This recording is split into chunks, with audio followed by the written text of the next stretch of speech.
आज है 9 जनवरी और 9 जनवरी से बेसिक शिक्षा विभाग से संबंधित जो भी महत्वपूर्ण न्यूज है उनको हम लोग देखेंगे। सबसे पहले लखनऊ से एक फैसला आया हुआ है जिसमें 9 से 12 तक की सभी कक्षाएं अब ऑनलाइन चलेंगी।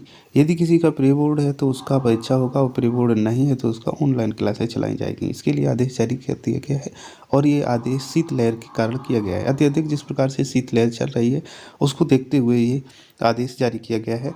9 से 12 तक के प्री बोर्ड या प्रैक्टिकल अगर नहीं है तो उनकी कक्षाएं शीतलहर के चलते 11 जनवरी तक ऑनलाइन चलेंगी। और जिन स्कूलों में ऑनलाइन क्लास की सुविधा नहीं है वहाँ कक्षा 9 से 12 के बच्चों का अवकाश रहेगा। हालांकि कक्षा 1 से 8 तक सभी स्कूलों में 14 जनवरी तक अवकाश जारी रहेगा। अब यहाँ पर देखिए प्रमोशन से संबंधित कुछ महत्वपूर्ण जानकारी।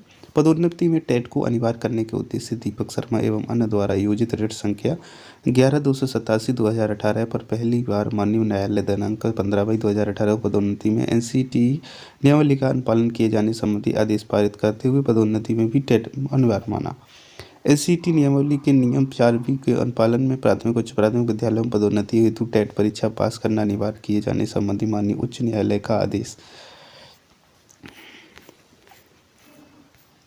15/5/2018 एनसीटी नियमावली 4B 12 नवंबर 2014। उसके बाद माननीय उच्च न्यायालय के निर्णय दिनांक 15/5/2018 के अनुपालन में सचिव विशेष शिक्षा परिषद द्वारा दिनांक 17/5/2018 को प्रदेश में गतिमान पदोन्नति कार्यवाही को अग्रिम आदेश तक स्थगित कर दिया गया।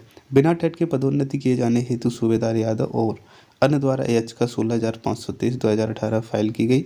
इस याचिका की सुनवाई करते हुए माननीय न्यायालय द्वारा दीपक शर्मा व अन्य के मामले में दिया गया दिनांक 15/5/2018 का आदेश सही माना गया और पदोन्नति में टेट को अनिवार्य मानते हुए इस याचिका को खारिज कर दिया गया। जब सूबेदार यादव एवं अन्य की याचिका 16/5/2018 माननीय न्यायालय द्वारा खारिज कर दी गई तब उनके द्वारा डबल बेंच में स्पेशल अपील 737/2018 फाइल की गई।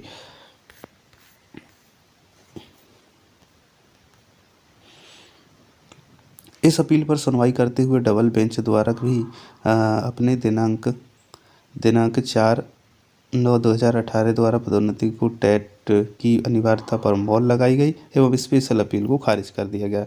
पदोन्नति में टेट अनिवार्यता मुद्दे में आया और नया मोड़ भीष्मपाल सिंह एवं अन्य की अपील 645/2018 की सुनवाई करते हुए माननीय उच्च न्यायालय ने अपने आदेश दिनांक 18/9/2018 द्वारा दीपक शर्मा केस के 15/5/2018 के सिंगल जज के आदेश को निष्प्रभावी करते हुए दोबारा सुनवाई का आदेश दिया। वर्तमान में विशेष सचिव उत्तर प्रदेश शासन द्वारा 29 दिसंबर 2022 को पदोन्नति हेतु आदेश जारी करते हुए न्यायालय के मामलों में पैरवी हेतु निर्देशित किया गया है। पदोन्नति में विभिन्न केस न्यायालय में विचाराधीन है जिसके निस्तारण का प्रयास किया जा रहा है। इसके बाद पदोन्नति होगी। कुल मिला के अभी पदोन्नति का मामला भी अटका पड़ा हुआ है क्योंकि जो कोर्ट केस चल रहा है कोर्ट केस वो चलता रहेगा। फिलहाल 2018 से जब केस चल रहा है तो अभी तक कुछ नहीं हुआ है, तो अब कब तक होगा ये कुछ भी कहना मुश्किल है। तो इसमें कर्मचारी जो हमारे हैं उनका ही नुकसान हो रहा है। आगामी बजट 2023 महंगाई की मार झेल रहे नौकरी पेशा वर्ग को वित्त मंत्री से बड़ी उम्मीद है। क्या मिलेगी राहत, तो इसके लिए तो समय बताएगा। तो सभी जो कर्मचारी हैं जिस प्रकार से महंगाई की मार झेल रहे हैं उस प्रकार से श्रीमती वित्त मंत्री केंद्रीय वित्त मंत्री निर्मला सीतारमण संसद में चालू वर्ष के लिए केंद्रीय बजट पेश करेंगी। देश के नौकरी पेशा वर्ग को इस बजट से क्या क्या उम्मीदें हैं, आइए देखते हैं। सबसे पहले तो टैक्स स्लैब में सुधार। वर्तमान करदाताओं के पास दो कर व्यवस्थाओं के बीच चयन करके कर दाखिल करने का विकल्प है जो कभी कभी एक भ्रामक कार्य बन जाता है। ध्यान दें कि दोनों पुरानी कर व्यवस्था के तहत आपकी आय को 2.5 लाख रुपए तक कर से छूट दी गई है। करदाताओं को उम्मीद है कि मूल कर छूट सीमा को 2.5 लाख से बढ़ाकर कम से कम 5 लाख या उससे अधिक कर दिया जाए। अगर वित्त मंत्री ने ये घोषणा करती हैं तो नौकरी पेशा तबके को बहुत राहत मिलेगी। घर खरीदारों के लिए न्यूनतम कर छूट की सीमा बढ़ाना। वेतनभोगी करदाताओं का मानना है कि सरकार को किफायती आवास बढ़ाने के लिए अतिरिक्त प्रोत्साहन प्रदान करना चाहिए। वर्तमान में घर खरीद के पास 24B के तहत आवास ऋण EMI पर भुगतान किए गए वार्षिक ब्याज पर 2 लाख रुपए तक की छूट का दावा करने का अधिकार है। इसके अलावा भी आवास ऋण पर भुगतान की गई मूल राशि के लिए धारा 80C के तहत 1.5 लाख तक की छूट पा सकते हैं 80C में। आगामी केंद्रीय बजट में घर खरीदने को उम्मीद है कि धारा 80C के तहत कुछ और बढ़ोतरी की जाए। इसके बाद पर्सनल लोन पर अभी कोई किसी प्रकार का ब्याज, पर्सनल लोन और एजुकेशन लोन की भारतीय लैंडिंग मार्केट में 35% हिस्सेदारी है। हालांकि आयकर अधिनियम की धारा 80E के तहत शिक्षा ऋण के ब्याज पर छूट मिलती है, पर व्यक्तिगत ऋण लेने पर कोई भी प्रोत्साहन या छूट प्रदान नहीं की जाती है। ऐसे में नौकरी पेशा वर्ग उम्मीद कर रहा है कि शायद वित्त मंत्री इस मामले में कुछ सुखद ऐलान करें। समान पूंजी लाभ टैक्स भारत में निवेश करने के लिए उपलब्ध विभिन्न परिसंपत्तियों वर्गों के साथ प्रत्येक परिसंपत्ति वर्ग की एक अलग पूंजीगत लाभ संरचना होती है। उन पर अलग अलग कैपिटल गेन टैक्स लगता है। यह स्थिति अक्सर करदाताओं के लिए पूंजीगत लाभ पर अपनी कर देयता का आकलन करना मुश्किल बना देता है। इसलिए नौकरी पेशा वर्ग चाहता है कि आगामी केंद्रीय बजट में कैपिटल गेन टैक्स की समान दर हो। इस पर भी सैलरी पाने वाले वर्ग की नज़र बनी रहेगी। इसके बाद यहाँ पर देखते हैं माँ बाप के लिए भी एक बहुत ही ये रूल होना भी चाहिए कि माता पिता की देखभाल को मिल सकता है अवकाश। संसदीय समिति ने नए कानून में इसे शामिल करने के लिए सिफारिश की है। तो अब इसका समय रहते यदि हो जाए तो ये बड़ा अच्छा रहेगा, क्योंकि प्रत्येक जो बच्चा होता है अपने माँ बाप की सेवा करना चाहता है, जिसके लिए अवकाश उसे दे होना चाहिए।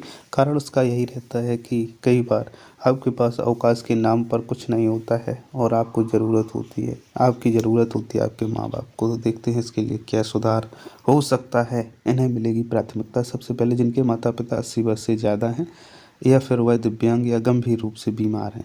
तो पहला पॉइंट ये नोट करने वाला है। तो ये खैर ज़्यादा ठीक है, अच्छा है कि 80 साल वाले को जिसके माँ बाप हैं उनको पहले वरीयता मिले, लेकिन सभी को मिलनी चाहिए। मुझे लगता है कि आजकल जो बीमारियां जिस प्रकार से चल रही हैं 80 वर्ष से क्या उससे पहले ही काफ़ी समस्याएं बन जाती हैं। दूसरा पॉइंट है साथ ही ऐसे कर्मचारी जो कि अपने माता पिता की इकलौती संतान है। ये बिल्कुल सही पॉइंट यहाँ पर नोट करने वाला है कि जो इकलौती संतान है उन्हें तो ज़रूर देना चाहिए। इसके बाद में बात आती है सामाजिक न्याय एवं अधिकारिता मंत्रालय से जुड़ी संसदीय समिति ने नए कानून में शामिल करने की सिफारिश की है। बजट सत्र में लाया जा सकता है संबंधित संशोधन विधेयक। समिति ने की है कई अहम सिफारिशें। तो ये इम्पोर्टेंट पॉइंट है, इस पर नोट बनाने वाला है। इसके बाद में बात करते हैं 12 करोड़ में देश में बुजुर्गों की करीब है मौजूदा संख्या। लगभग पूरे देश में 12 करोड़ के आसपास बुजुर्गों की संख्या है। इसके अंदर 18 करोड़ हो जाएगी 2026 तक। 2050 में यह 33 करोड़ होने का अनुमान है, मतलब हमारे देवी देवताओं के बराबर हो जाएगी 33 करोड़ लगभग इनकी संख्या। तो इस पर बहुत ही गौर करने वाली बात है कि माँ बाप हैं, किसी के भी माँ बाप हों, उन्हें सेवा करने का, बच्चों को सेवा करने का मौका अवसर मिलना चाहिए। सरकारी कर्मचारियों को इससे निजात हालांकि नहीं मिलती, लेकिन इस पर भी ध्यान रखना चाहिए कि वास्तव में जो अवकाश दिया जाए वो वास्तव में मिलना चाहिए। सेवा के लिए है तो सेवा के लिए ही मिलना चाहिए। इसकी जांच भी होनी चाहिए, नहीं तो पता चले कि अवकाश तो लिया गया सेवा के नाम पर झूठे प्रमाण पत्र बनवा के, तो ऐसा नहीं होना चाहिए। इस पर भी ध्यान रखने वाली बात है।